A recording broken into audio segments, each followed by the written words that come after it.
So, next problem tayo dito ulit. No? So, principles of hydrostatic pressure.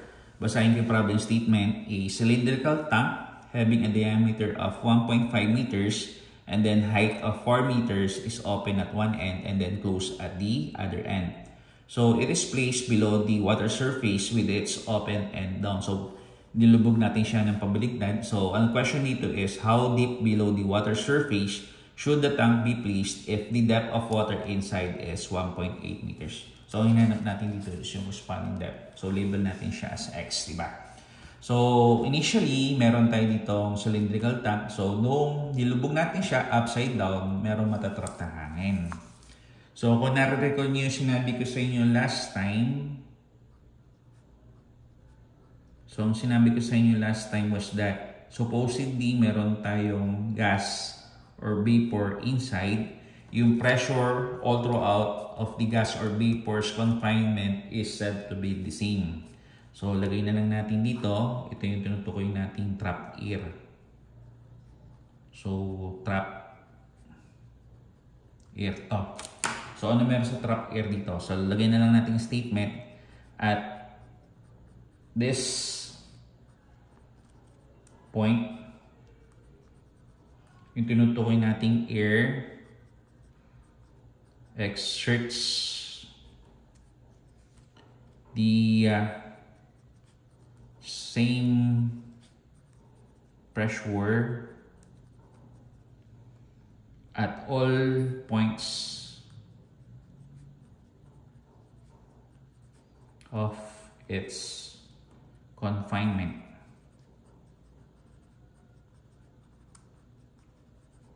Ayan. So, lumalabas, pare-pares lang yung pressure natin dito sa taas, sa sidewalls natin, pati doon sa tinutukoy nating water surface. No? So, in this case, lumalabas, meron dito matatrap na hangin. Tapos, hanggang dito lamang yung level ng liquid natin o ng water.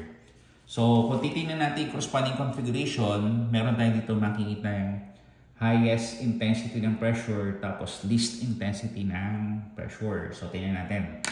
So, makikita natin yung least intensity ng pressure sa pinakatapos portion. So, label natin to as P1.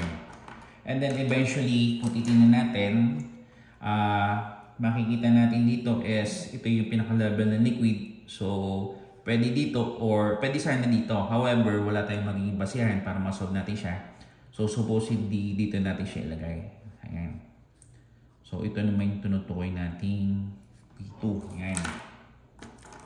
So, tingnan natin. So, as again, since meron tayong location ng highest pressure, meron tayong location ng lowest pressure, pwede natin gamitin ngayon yung formula ng P2 is equivalent to we have P1 plus gamma height once again.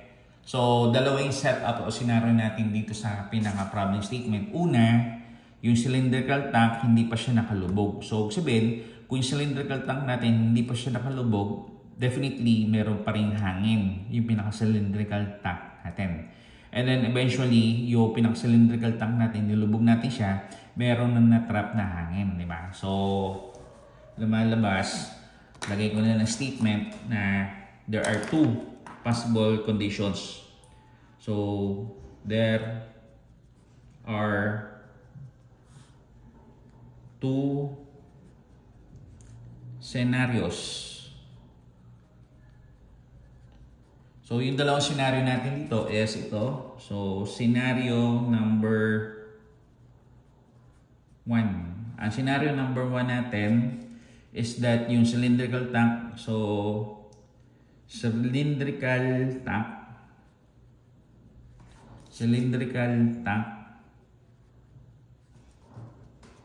has yet to be immersed.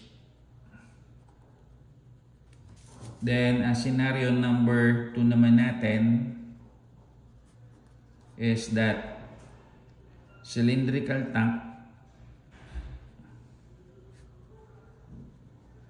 had been immersed in water. Had been immersed in water. So, ayan. So, dalawa yung possible scenario natin. So, sabihin, meron tayong P1, B1, meron tayong P2, B2, di ba? So, once again, tititingnan natin, meron tayo ditong presence of water. So, since meron tayo ditong presence of water, in-anticipate natin na wala tayong corresponding changes in terms of yung temperature. So, lagyan lang natin ng note. Note with water being given, assume that there are no changes in temperature.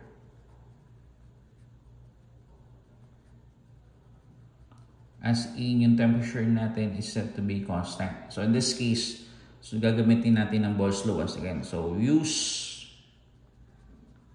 Boyle's law. So Boyle's law natin, you have P1, B1 all over T1 is equivalent to P2, B2 all over T2. Now, since yung temperature natin is set to be the same or constant, yung T1 sa T2 eventually mawawala. So in this case, ang final formula lang gagamitin natin dito is you have P1, B1 is equivalent to P2, B2. Yan. So similar siya doon sa problem natin kanina, which is ito, kung saan meron tayong air bubble. So yun ang gagawin natin. So, yan natin, no? So, meron tayong P1, B1, meron tayong P2, B2. So, ano ba yung tinutukoy nating P1? So, P1, so titingnan natin corresponding configuration natin. Ito yung location ng P1. So, slightly above yung tinutukoy nating water surface, meron tayong makikitang atmospheric pressure value. So, yan, P atmospheric. So, P1 is atmospheric pressure. Atmospheric pressure value. Yan. Now, ang possible values na pwede natin gamitin dito, you have 101.325 kilopascal as well as you have 14.696 PSI. Now, of the two, alin dito gagamitin natin? So, kung titignan natin yung problem statement, ang mga units ito 1.5 meters, 4 meters, and then 1.8 meters. So, sabihin, SI or MKS. So, in between the two values, hindi natin gagamitin to kasi English to, no? So, ang gagamitin natin is you have 101.325 kilopascal. So, next one is meron tayong tinatawag na B1. So, yung formula nga pala na Boyle's law is applicable. Supposedly, meron tayong presence ng gas. O in this case, meron tayong hangin na natrap, no? So, in this case, lumalabas na yung B1. B1 is what we call the original volume of the cylinder kung saan nakakulong o nandoon yung tinutukoy nating atmospheric air. So, B1, ang tawag natin sa B1 is volume of air inside the container. So, B1 is volume of air inside the cylindrical tank. So, ano ba ang shape ng isang cylinder? So, you have 5 all over 4 diameter square ng tank multiplied by yung tinutukoy nating height ng tank itself. And so, given naman yung tinutukoy nating diameter ng tank at 1.5 meters and then yung corresponding height. So, ibig sabihin, pwede natin kuhanin yung dami o volume ng hangin natin inside the cylindrical tank kung saan hindi pa nakalubog yung cylindrical tank natin. So, you have B1, 5 all over 4. And then, ang corresponding diameter ng tank natin measures 1.5 meters. So, 1.5 square meter. And then, yung corresponding height ng tank natin measures 4 meters. 4 meters. So, B1, therefore, is equivalent to, pindutin natin, no? So, You have shift phi, shift ito para lumabas yung phi, divided by 4 times 1.5 square times you have 4 meters. So eventually, yung corresponding volume ng hangin natin inside the cylindrical tank is you have 7.069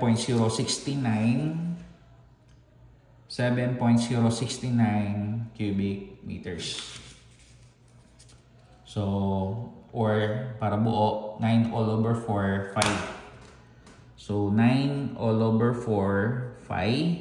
So, tingnan natin unit, square meters per meter combined, you have a unit of the cubic meter. So, meron na tayong tinatawag na P1, meron na rin tayong tinatawag na B1, kung saan yung value niya is actually ito. Now, so far, titignan natin, sa formula natin, meron tayong P1, meron na tayo ngayong B1. So, ang ultimate goal natin dito is magkaroon tayo ng value ng P2 na manggagaling dito. So, eventually, ang kailangan na lang natin dito is makuha natin si B2 para eventually makuha natin si P2. Yan. So, ulitin ko ulit. So, kung titignan natin yung formula, yeah, P1, B1 is equivalent to P2, B2. Now, so far, meron tayong P1, meron tayong B1. So, base sa formula, kinakailangan na lang natin ng value ng B2 para makuha natin yung value ng P2 para eventually magamit natin yung formula natin P2 is equivalent to P1 plus gamma height. So, tingnan natin. So, lalagay lang natin dito B2. So, ang B2 natin is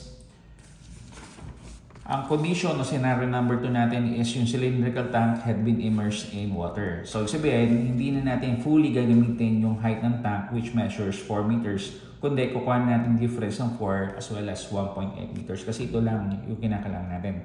So, 4 less 1.8. So, inside na to, you only have 2.2 meters. So, lagay natin volume of trap air inside the cylindrical tank.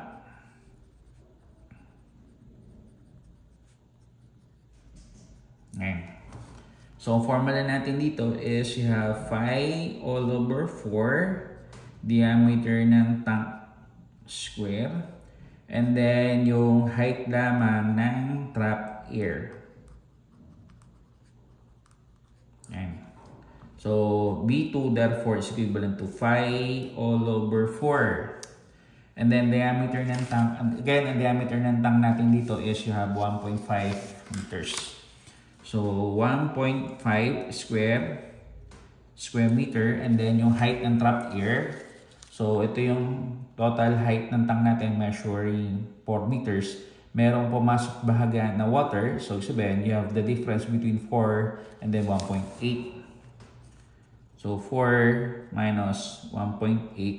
So, in units of the meter. So, tingnan natin. So, lalabas yan. You have phi divided by 4 times 1.5 square times you have 4 less 1.8. So, yung value niya is you have 99 all over 85. 99 all over 85.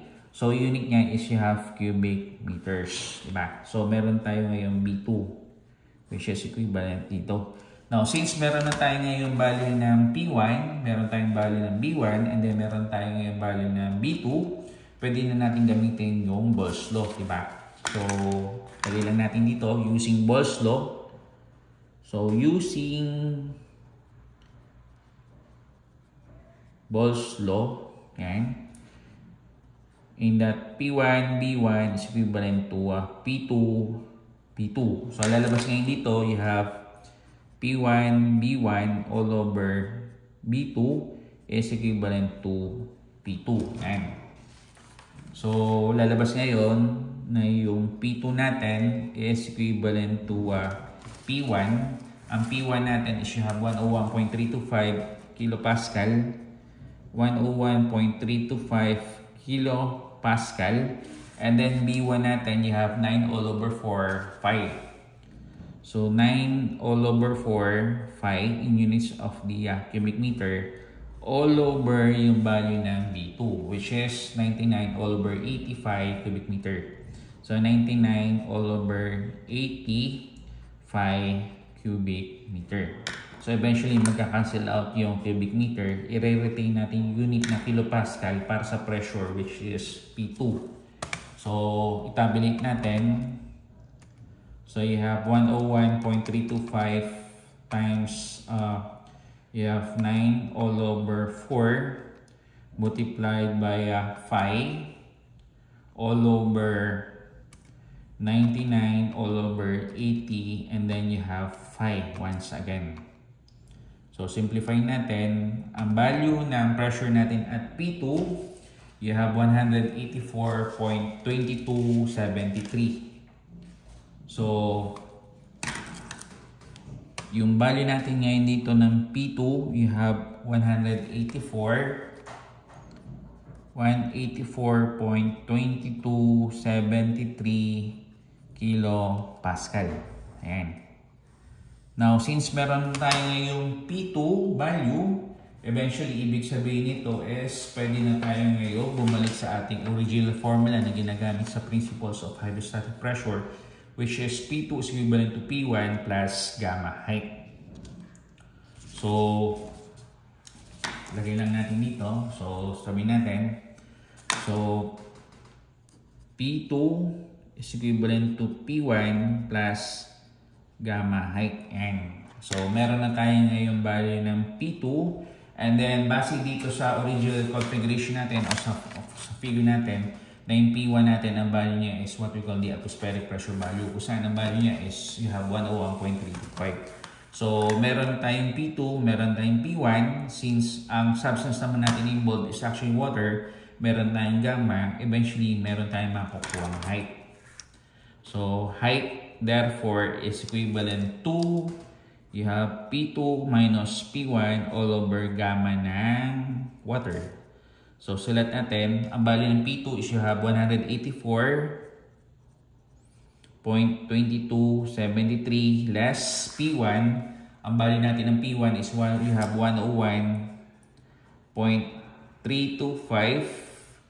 So, unit niya is you have kilonewton per square meter all over yung unit weight ng water. So, unit weight ng water natin, again, tatlo yung possible values niya. So, ano yun?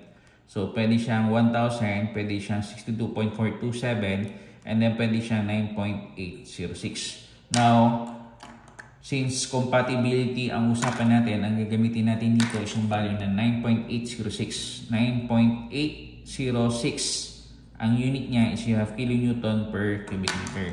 So, once mag-cancel out yan, meron matitira meter sa ilalim ng ilalim. So, eventually, magiging numerator unit siya. So, tingnan natin. So, kung tatabulate natin ngayon sa calcu, ito lalabas sa kanya. 184.2273 minus 101.325 all over 9.806. Pag sinimplify natin, ang value niya is you have 8.4524. So, yung height natin dito is you have 8.4524 meters. Ayan. So, ang tanong would be, ito bang height na nakuha natin? Ito na ba yung maging corresponding height na hinahanap natin? So, tingnan natin. So, yung height na tinutukoy natin dito, basically is hindi pa siya yun. Kasi lumalabas, yung involved value ng height natin, hanggang dito pa lamang siya. So, ito pa lamang yung height natin na nakuha. So, para makuha natin yung mismong question natin dito, gaano daw kalalim yung pagkakalubog ng pinaka-lead, ng pinaka-cylindrical tank natin. Kung ito ay ilulubog natin upside down. So, lalabas ngayon na para makuha natin yung corresponding distance, yan. So, para makuha natin corresponding height or depth dito, yung height na nakuha natin, which is equivalent to 8.4524, ang gagawin natin doon is idadagdag natin siya sa 1.8.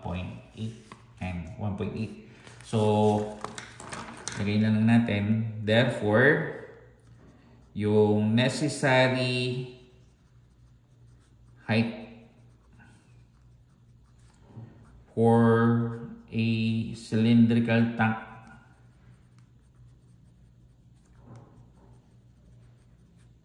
to be submerged upside down is equivalent to, you have 8.4524 meters plus, once again, yun nga, yung corresponding height na to, yung pumasok na tubig, measuring 1.8 meters. 1.8 meters. So, yung height, therefore, is equivalent to, you have 8.4524 plus you have 1.8. So, lalabas sa kanyang corresponding depth or height is 10.2524. 10.2524 meters. Ayan. So, ito yung solution natin for this particular problem statement. Ayan. So, ayan. Be followed by ito. And then, last one is yung final answer natin. Final answer natin is you have 10.2524 meters. So, that concludes my discussion for this particular problem. So, ito yung mahirap natin problem para sa principles of hydrostatic pressure. So, ayan.